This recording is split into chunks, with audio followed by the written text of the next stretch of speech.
All right, cool. I'll get straight into it. So yes, thanks for having me. I won't take too much of your time. I've just put a brief presentation together, really thinking about what we do when we submit web awards or submit sites for the web awards, what it means to us to win a web award, and really some of the tips and tricks that I wish I had have known when we started. So jumping straight into it, why do you want to win a web award? I guess there's the immediate, obviously, self-congratulation, there's some validation in the team, but there's more than just that, and we've seen some real benefits. So obviously the first one is exposure. Having those sites on the web awards website, which does get a decent amount of traffic across Australia, getting press that may come out of the web awards, any sort of mentions or notifications on social that go to expose your brand a little bit more, and just the opportunities to promote your own efforts through PR and things like that. Credibility, really being able to show off awards you've won on your website does go reasonably far in terms of just establishing that credibility. The Web Awards is the biggest, I think, digital awards event celebrating web and SEO and social across Australia. So there is that credibility there. Also being able to just put it into proposals and things like that. Mentioned that you've won web awards over the years does add that credibility. Obviously, clients are really stoked when they find out that their particular website has won a web award. So it does add extra kudos and karma to your client relationships. But it's also another opportunity for PR when obviously most of your clients you'll find are pretty keen to spread the word that they've won a web award, and that'll come back to you also. Probably the most significant and the biggest value that it brings for us is it does actually turn into new business. So from the exposure we get largely through the Web Awards website and other channels, we do get new business on the back of winning Web Awards each year. We'd probably get one inquiry per week on average. Not that they're all legitimate leads, but yeah, there is quite a bit of traction in terms of interest and just general inquiries that we get. We've had some success over the years, particularly the last few years. We've taken a few awards each year, and just in terms of thinking about today, I just tried to work out what we do that might be different to others. So there's really three main things. Just in our brand values and our company values, we're very much quality focused. We follow best practice. We try and stay at the sort of cutting edge or at least ahead of the curve, and don't really settle for things that are just okay. I think, I'm sure most of you are running or involved in creative agencies that also have similar values. So I don't necessarily think that that's only applicable to us. I would say that would be applicable to most. But it's really, I think, important if you are striving to win a web award, there is a reason for that, and because you're proud of the work that you're doing. We have a really what I'd consider almost bulletproof QA process. We've refined this over the years and continue to refine this and evolve it. But whenever we launch a website, we stick to a particular process that we know sets the websites up to be really good contenders. So both to help us improve the actual quality of the websites that we're launching, but also over the years, we've also refined this process on the back of some of the outcomes or learnings from the Web Awards. And lastly, which I think probably or may get missed by a lot of people who submit, is just reading the eligibility, the guidelines really closely. We spend a decent amount of time every year because the Web Awards change year to year in terms of guidelines and criteria and weightings and things like that. So we make sure that the sites that we are going to submit meet the criteria, are in a good place to be candidates for winning an award. And just when we submit, making sure that they're good to go. So in terms of our process, I'll give you a quick rundown of what that looks like. Typically, when we know the web awards are coming up, we'll look at the deadline and try and allow about a 2-week timeline to start the process and get all the websites submitted. Not that it's not full time 2 weeks, but in terms of getting all the ducks in a row.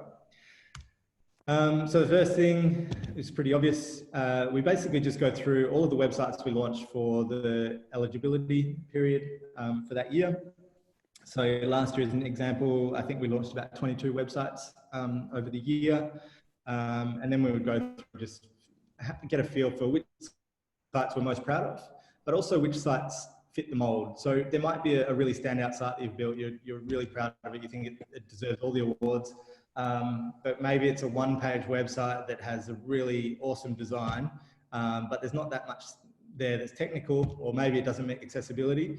There's probably not a lot of point submitting that site because the way that the web awards work is that the weighting is shared across 5 or 6 different criteria. So it is important that any websites that you want to submit do fulfill all of the requirements across the board. Then we go and look at the sites that we want to submit. I think there were about 10 of those 22 that we thought, yeah, these would be good contenders for the web awards this year. We'd go through them, look at what categories they kind of fit into. Maybe we might end up with 3 or 4 websites in the same category, then we'd cull them further. So there might be, you might want to submit 2 or 3 websites per category, but I wouldn't go too far if you think that there's some good contenders and maybe one that's probably not worthwhile. Just start culling it a bit further. So you've got really 1 or 2 good contenders per the categories that you want to submit into. And then step 3, which is probably the most important step, is just review the judging criteria and note that each category has very slight differences. So the example I've got here, I just will recap a little bit. There's a first stage and a second stage judging criteria. The first stage is pretty much objective. It's pretty much, these are the things we look for. They're automatic processes. There's tools that are used to test these. And the second stage is the actual the judging process, where the judges get into each of their specific fields and review the websites from that way. What I think is worth focusing your time on is the first stage and making sure that your website passes these things. So markup, HTML5 with less than 3 unique errors, accessibility, both of those 2 are largely done automatically with tools on the Web Awards website. So make sure you just use those tools, test your website and make sure that they pass these requirements. Page speed testing, a little bit vague, but obviously that speaks to optimization. SSL certificate, that's an easy one, and content spell checked. Largely depends on whether you've written the content or the client has, but just worth running a spell checker over the content as well. So really, what we would consider the key to success there is just making sure all of the sites that you want to submit meet that criteria. It's probably pretty obvious, but I think this is the crucial step to make sure that the websites are in a good position to be nominated. What I will say is that this actually takes time. Just because it's live, don't assume that the website is good to go, and so you can just log into the website, the Web Awards, submit your site, and you're done. It does actually take a decent amount of time to go through the criteria for each site. You'll pick things up every time, even with our QA processes we've been developing over the years. It still takes us 2 to 3 to 4 hours per site to go through, making sure that they're as good as they can be, making sure that they pass the criteria to be a good chance at going through. Yeah, and that probably 5 years ago, that used to take us a day or 2 to go through those sites. So it really has become more efficient as we've developed our QA process, and really that is what AWEO intends to do through the awards, is encourage agencies and anyone submitting to really improve their processes for best practice. So what do you do if your site doesn't meet the criteria? First one, as mentioned, if it's realistic to make updates, the client's not going to get pissed off with you changing things. Spend the time and make the updates. It's really as simple as that. Option two, maybe there's things out of your control, which is often the case when we submit. Maybe there's third-party scripts. I think for memory, Google Maps causes HTML validation issues. Some of the sliders we use also cause issues. Client content often may cause validation issues, may cause accessibility issues, may have spelling errors. The client brand may not be accessible, and there might be specific requirements of that project that meant that you had to ignore maybe some validation considerations or accessibility. I don't know for sure whether mentioning these in the submission will guarantee you a way through, but it is important to mention them so that the judges know when they get to them that you've actually considered what they're looking for, and it will give you a good chance to go through. Option three, obviously, if you've got 50 validation errors, you're not going to be able to get through them. Either you don't have time or it's impossible. It's probably not worth entering. So then we get to the submission. Again, writing the submission, getting screenshots, it's not a trivial task. It takes a little bit of time, but it's worth doing. I would say though that keep it simple. Judging, I have been a judge previously a while ago, and it's really time consuming. If you can make it easier and simpler for the judge, the better. So don't write a novel, just write some sort of key highlights of what you think are the standout elements of your website. Potentially consider the weighting. So what's good about the design, what's good about the UX, what's good about the development. Give the judges some assistance so they can judge your website in the most informed way. And also, as mentioned, really make sure that you are proactive about noting any issues. Don't try and hide them. If there's anything there that you know of that either it's a validation concern or accessibility, just bring it up, mention it, say, we know this is a concern, but this is the reasons why it should be, well, we haven't resolved it, and why we think it shouldn't be considered as part of the judging. And then hope for the best. So just to kind of finish off in terms of the real tips and tricks, I think we wish we knew, and it's kind of taken a while to work out as we've gone.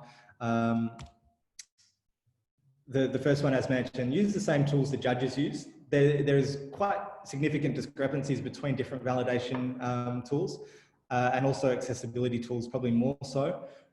Make sure you go visit this URL on the Web Awards site, go through the tools that judges use, make sure you're using the same tools to check those key first stage criteria. As mentioned, update your QA process for when you launch a website to make your awards submission easier, and absolutely your website's better. This has helped us improve both the quality of our work and the time spent on submitting web awards over the years. We have an open source cut down version of our QA checklist. If you want to use it or check it, or see if there's anything of value, you're more than welcome at that URL. It just looks like this. One thing that may not be obvious again is well-rounded sites will typically do better than being exceptional in one area. So again, there's 5 or 6 different weightings depending on the category. A site that is good across all those areas, or pretty good across those areas, is probably more than likely a better chance at one website that is really technically complex and you've nailed it, but the design or UX just hasn't come through. So just consider that when thinking about the sites you want to enter. It may not be your absolute best work in a particular area, but if it's good across the board, then it's probably in a better place. Remember, obviously the first stage is easy to kind of determine. The second stage is a little bit harder. Judging is subjective. It largely comes down to the judge's experience and opinion. we're always surprised which websites win awards, which websites are nominated and which don't even get through. Sometimes our favourites don't even get a nomination, which is just part of the process. Yeah, again, submit sites that pass the criteria, not just your best work. Kind of covered that, I think. And one other point there is just consider submitting a site across multiple categories. I think you can submit any site in 2 categories at most. So if it is strong in not-for-profit and it's also say government, then absolutely consider submitting it in both. And again, I'll just reiterate that you should be aiming to pass the bare minimum. If you have several sites across several categories that you can submit that all pass this first stage criteria, I think you'd be in a really good place to get nominated and probably come away with a couple of awards. So in summary, really ensure your submissions pass that first stage criteria. Whatever site you're submitting, make sure that is the barrier to entry. Make sure it gets through that. Be prepared to put in the effort. It's not a couple of minutes and you're done. It will take you probably at least a couple of days to go through the whole process. Make sure you use the same tools the judges use. Note that, yeah, sites that cover all of the criteria will typically do better than ones that are just focused on one area. And look, yeah, we definitely submit more sites than we used to, realizing that we have no idea which sites are going to win. So yeah, don't be afraid to submit more sites that pass that first stage criteria than just the ones that you're most proud of. Lastly, just to mention briefly, I have it with good authority that there is a new judging process being developed for next year's awards. It will be a clearer and hopefully simpler process, which I think will be shared around with members in the coming weeks. But again, I'll just mention that it is really important that you follow the criteria. It'll be listed with all of the categories, and just make sure that you do that, and you should be in a good place. That's it.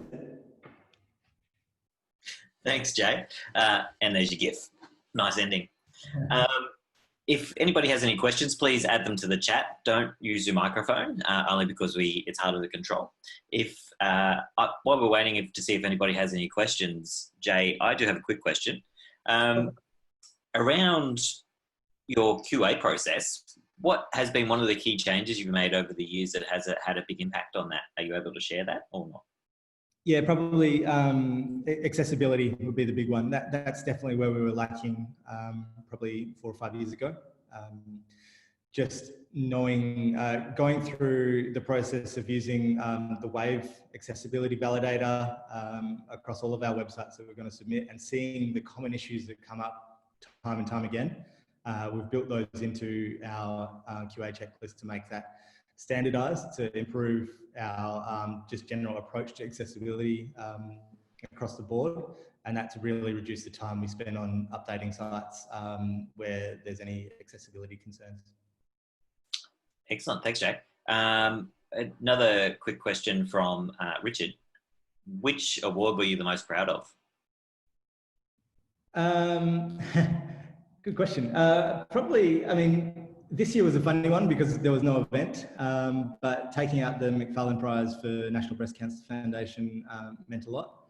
It's obviously a cause that is close to a lot of people, and an organisation that we're really proud to be working with. So that one probably stands out as the most, yeah, the one that comes to mind in terms of the one we're most proud of. Excellent. There's a question here from Rosemary Lynch. She thanks you for your presentation, and congratulations on the awards that you've won. She also asked, did you follow the same process for the Webby Awards?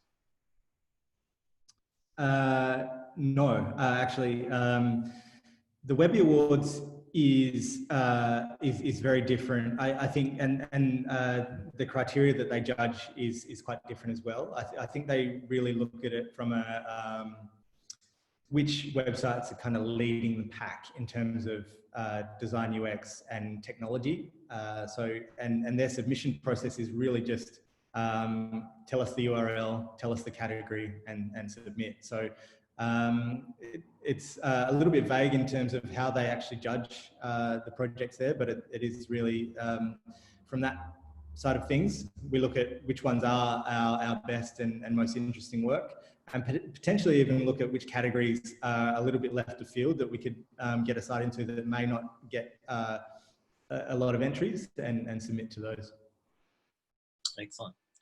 I don't have any other questions, but I guess I've also been a judge in the past as well. And I think one of the biggest things that slows down the judging is a really wordy description. One of your points about making dot points for your description on each task is priceless. It really does speed up the process and get the clear message across to each of the judges. So I definitely recommend that as well. But yeah, does anybody have any other questions? It doesn't look, oh no, hang on. Yeah, that's just a thank you from Rosemary. What we'll do is we'll wrap it up. If you do have any further questions, please send them through and we'll pass it on to Jay. Oh no, hang on. We've got a question from Freddie. Do you have a way to control the extra effort implemented on preparing submissions? Is any of that considered as part of the job budget? That's probably a great question. So I guess there's two parts. We definitely consider the QA process in terms of getting that site to launch as part of that original budget for the project.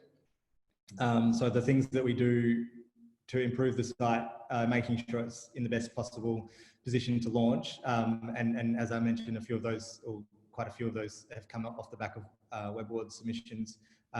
We would consider part of the job budget, but anything in terms of preparing sites specifically for the Web Awards, we would absorb as part of the cost of going through that process, and ideally creating value for us in the long run. Excellent. That makes sense. Thanks, Freddie. We will wrap it up now because we don't have any other further questions. But what I wanted to do is ask if anybody has any suggestions for future Lunch and Learns, please email a membership at webindustry.com.au or contact Cian via the Slack channel. We'd greatly like to assist in creating more of these Lunch and Learns. We do have another one scheduled for next month. We'll be updating you soon with the actual topic for that in the near future. Hopefully you find these useful. We'd definitely love further feedback if you do have some feedback on these. But as promised, we're keeping these strictly to half an hour. So we're going to wrap up now. And thank you, everybody, for coming along today. And thank you very much, Jay, for all the time and effort you put into that presentation. That was fantastic. And I'll see you all in a month's time. Thank you. Yeah, thanks, everyone. Feel free to email me directly, just jay@human.com.au if you have any other questions. Thanks, Jay.